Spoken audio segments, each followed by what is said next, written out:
May po nagabi sa atong tanan. Sana nawagan po ako na mga taga-Masilco mag-action naman po sa problema dito sa 3rd District, especially dito sa Dimasalang. Pero may po ang brownout. Nawagan po ako kan Honorable Governor Richard Co. Sa tanan na pamunuan sa provincial government, na-aksyonan man po ang problema sa brownout. Damon posibilidad na mangyayari sa perme brownout. Unang-una, ang pagbagsak sa negosyo. Ang pag-atras ng mga investor natin.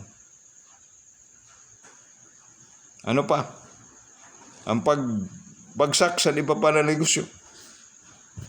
Nagagamit ang kuryente para sa like sa naamon tubigan. Sa nagarenta dito sa amon. Like sa mga water service. Refilling station. Kag sa iba pa na mga businesses. Nanawagan po ako na maaksyonan po ang problema sa brownout dito sa, especially dito sa probinsya sa Masbate. Dito sa 3rd District, sa area sa Dimasalang, Palanas, Katayngan, Uson. Kag shout out na lang po, lalo po dahil sa iyo na taga Masilco.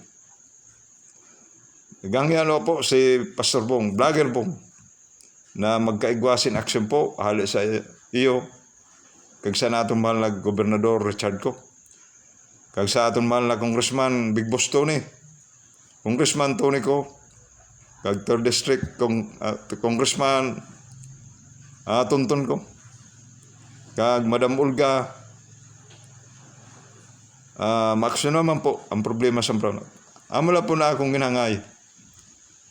Mga taga-Masilco, please, sana makapaabot po na i-share niyo kag like ang akong video na magkaigwa kita sin action para sa ni. Dahil dili naton ginusto tanan ang brownout. Dahil ang babayada naton ang kadamuan sana ang lost generation cost.